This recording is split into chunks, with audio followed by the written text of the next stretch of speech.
Discuss करेंगे clinical trials के बारे में। तो सबसे पहले हम आपको बता दें क्लिनिकल ट्रायल्स का एप्लीकेशन क्या है, एप्लीकेबल क्यों, इंपॉर्टेंस क्यों रखता है।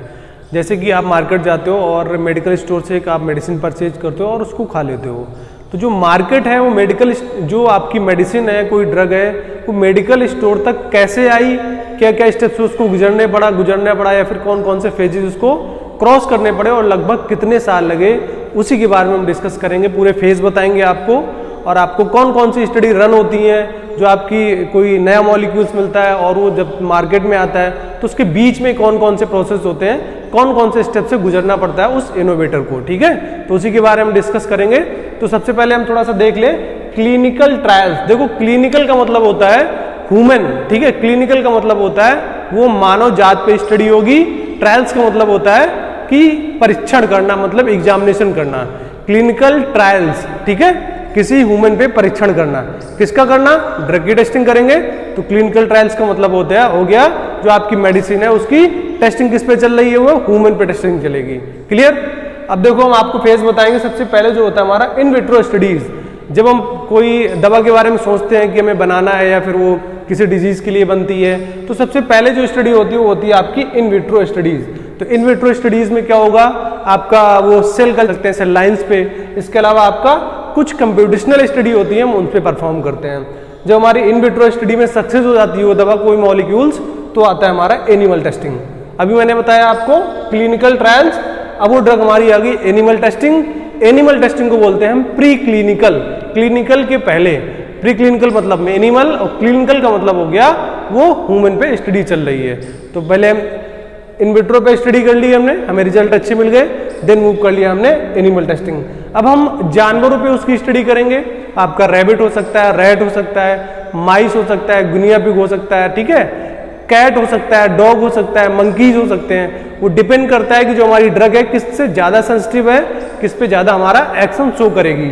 तो उसके बेस पे हम एनिमल को चूज कर लेते हैं, उन पे अपनी टेस्टिंग चालू कर देते हैं। ठीक है, क्या देखते हैं हम? Efficacy and selectivity. जो हमारी मेडिसिन है, कोई नया मॉलिक्यूल है, हम उसकी इफिकेसी देखते हैं और उसकी सिलेक्टिविटी कितनी है उसको हम चेक करते हैं प्री क्लिनिकल में, मतलब एनिमल स्टडी में। वहाँ जो हमने एनिमल स्टडी पे जो एनिमल जो ड्रग जो मॉलिक्यूल्स एनिमल पे स्टडी किया है उसका हमारे पास डेटा आ जाता है। अब डेटा के बाद हम क्या करते हैं? IND फिल करते हैं। IND का मतलब होता है आपका इन्वेस्टिगेशनल न्यू ड्रग। IND जो होता है, हम अपनी जैसे इंडिया में अगर कोई परफॉर्म कर रहे हैं, कोई हम ट्रायल्स को परफॉर्म करने जा रहे हैं, तो आपको IND फिल करना पड़ेगा और फिल करके देना पड़ेगा आपको CDSCO को।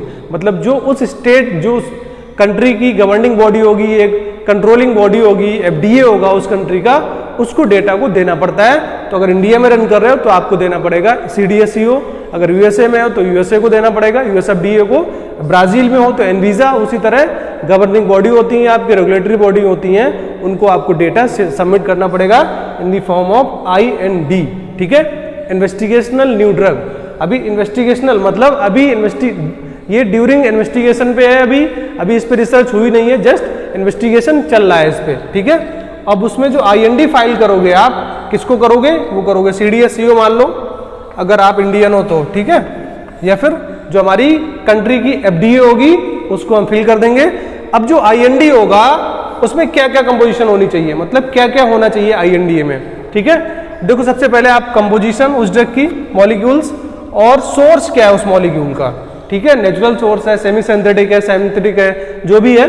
उसके बाद एनिमल डेटा सबसे इंपॉर्टेंट चीज है। ठीक है, जो अभी आपने एनिमल स्टडी की थी प्री क्लिनिकल में, वो आपका IND में होना चाहिए। अगर ये डेटा मिसिंग है तो IND फाइल आपका रिजेक्ट कर दिया जाएगा। उस जो कंट्री की FDA रेगुलेटरी बॉडी है वो रिजेक्ट कर देगी आपके एप्लीकेशन को। कंपोजिशन होनी चाहिए, सोर्स ऑफ ड्रग होना चाहिए, एनिमल डेटा सबसे इंपॉर्टेंट है, मैन्युफैक्चरिंग डेटा होना चाहिए आपको आपके पास, इसके अलावा होना चाहिए प्रपोज्ड प्लांट, ठीक है, फॉर CT मतलब क्लिनिकल ट्रायल्स। आपको प्रपोजल बना के देना है कि हम इस प्लांट में अपना क्लिनिकल ट्रायल्स को रन करेंगे, एक प्रपोज्ड होना चाहिए। उसके बाद आपका होना चाहिए नेम ऑफ PI। PI का मतलब होता है प्रिंसिपल इन्वेस्टिगेटर, जो पूरी स्टडी को रन करेगा, जो पूरे स्टडी का सर्वा होगा, उसको बोलते हैं PI, प्रिंसिपल इन्वेस्टिगेटर। अब हमने IND को सबमिट कर दिया है अपनी गवर्निंग बॉडी को, ठीक है, कंट्री की जो FDA है उसको सबमिट कर दिया है। अब हम बात करेंगे फेज ऑफ क्लिनिकल ट्रायल्स। ठीक है, अब इसके बाद आता है हमारा फेज 1। देखो फेज 1 के पहले माइक्रोडोजिंग भी होती है। माइक्रोडोजिंग जो हमारे बहुत ही कम क्वांटिटी में हम चेक करते हैं कि ड्रग का एक्शन क्या आ रहा है या फिर कोई टॉक्सिसिटी, मेजर टॉक्सिसिटी तो नहीं है, ठीक है। बट जो आपके मेजर वो है फेज वो आपके 4, phase 1, phase 2, phase 3 and phase 4। Clear? कितने फेज हैं आपके मेजर? वो हैं आपके 4। अब देखते हैं 1 बाई 1 कौन से फेज में क्या है। अगर हम फेज 1 की बात करें, थोड़ा सा समझ लो, आप रिमाइंड कर दें। सबसे पहले आपकी इन विट्रो स्टडी हुई थी, किसी मॉलिक्यूल्स की नई दवा है उसको मार्केट में लाना है। सबसे पहले आपको करना पड़ेगा इन विट्रो, मतलब आउटसाइड दी बॉडी, आपका सेल लाइन हो सकता है या फिर कंप्यूटेशनल स्टडी हो सकती है। उसके बाद आपको उस डेटा के आधार पे उस स्टडी को लाना है एनिमल्स पे। आप बिहेवियर एनालिसिस कर सकते हो, बायोकेमिकल एस्टिमेशन कर सकते हो, न्यूरोट्रांसमीटर वगैरह देख सकते हो या फिर हिस्टो वगैरह उसकी स्टडी कर सकते हो। जब आपके पास एनिमल डेटा मिल जाएगा तब आप फिल करोगे IND, investigational new drug for country FDA, ठीक है। उसमें आपको दिखाना पड़ेगा पूरा डिटेल। उसके बाद हम मूव करते हैं आपका फेज ऑफ क्लिनिकल ट्रायल्स। तो फेज कौन कौन से हैं हमारे पास? फेज 1 है। जो फेज 1 क्लिनिकल ट्रायल्स है उसमें आपको मिलेंगे 20 से 100 सब्जेक्ट्स, ठीक है। 20 से 100 सब्जेक्ट्स आपको नियरली होने चाहिए फेज 1 में, ठीक है। उसके बाद हम चेक क्या करेंगे? इसमें हम चेक करेंगे सेफ्टी एंड साइड इफेक्ट। देखो साइड इफेक्ट सबसे बड़ा कंसर्न है हमारा, जो सेफ्टी है सबसे बड़ा कंसर्न है कि ऐसे कोई ड्रग ना हो जिससे मेजर टॉक्सिसिटी हो जाए। इसलिए हम नंबर ऑफ पर्सन को बढ़ाते रहते हैं और हमें जब हम नंबर ऑफ पॉपुलेशन को बढ़ाएंगे तो हमारे पास जो रिजल्ट की एक एक्यूरेसी है वो बहुत अच्छी मिल जाती है, ठीक है। अब बात करेंगे हम फेज 2। फेज 1 में हमने देख लिया हमारे पास 20 से 100 सब्जेक्ट्स हैं। सेफ्टी एंड साइड इफेक्ट वगैरह के बारे में चेक करेंगे हम। अब बात करते हैं फेज 2। फेज 1 के बाद हम मूव कर गए फेज 2 में। फेज 2 में हमारा क्या होता है? 100 से 200 पेशेंट्स होंगे। कितने होंगे? आपके 100 से 200 पेशेंट्स होंगे आपको फेज 2 में। और क्या करेंगे? Test effectiveness and safety. Safety हर जगह, सेफ्टी जो हमारा मेजर कंसर्न है। टेस्ट इफेक्टिवनेस, जो आपकी टेस्ट है, टेस्ट ड्रग है, उसकी इफेक्टिवनेस कितनी आ रही है एंड सेफ्टी क्या है। उसके बाद हम मूव करेंगे फेज 3। फेज 3 में आपका जो देखो मैंने आपको बताया नंबर आप जो पर्सन है वो बढ़ते जा रहे हैं। यहाँ पे थे 20 से 100, ठीक है। 20 से 100 थे आपका फेज 1 में। उसके बाद 100 से 200 पेशेंट्स हो गए। उसके बाद 1000 से 6000 पेशेंट्स हो गए, ठीक है। ये आपका जो नंबर ऑफ है पर्सन, पेशेंट्स या फिर सब्जेक्ट्स, वो इंक्रीज होता चला जाएगा। इसके बाद जो आपका फेज 3 है, फेज 3 में हमने क्या देखा? कंफर्म इफेक्टिवनेस को हमने कंफर्म कर दिया, इतने डोज पे इतनी इफेक्टिवनेस हो रही है एंड साइड इफेक्ट आपका चलता रहेगा। मेजर कंसर्न होता है तो कोई ड्रग हमारी टॉक्सिक ना हो बहुत ज्यादा, ठीक है। अब जो आपका फेज 3 से फेज 4 में मेडिसिन आएगी तो हमें फिल करना पड़ेगा NDA, मतलब न्यू ड्रग एप्लीकेशन। आपने प्री क्लिनिकल के बाद फिल किया था IND, investigational new drug.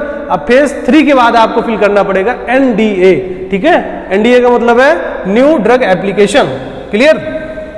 New drug application, क्योंकि उस मॉलिक्यूल्स को, उस जो आपकी रिसर्च है जिस पे आप लॉन्च करना चाहते हो उसको अब आपको लाना है फेज 4 में, मतलब मार्केटिंग में लाना है। जब मार्केट में लाओगे तो उसके पहले आपको करना पड़ेगा NDA, न्यू ड्रग एप्लीकेशन। और फिल कहाँ करना है इसको भेजना पड़ेगा आपको जो आपकी रेगुलेटरी बॉडी है स्टेट की, जो आपकी रेगुलेटरी बॉडी है कंट्री की, लाइक CDSCO।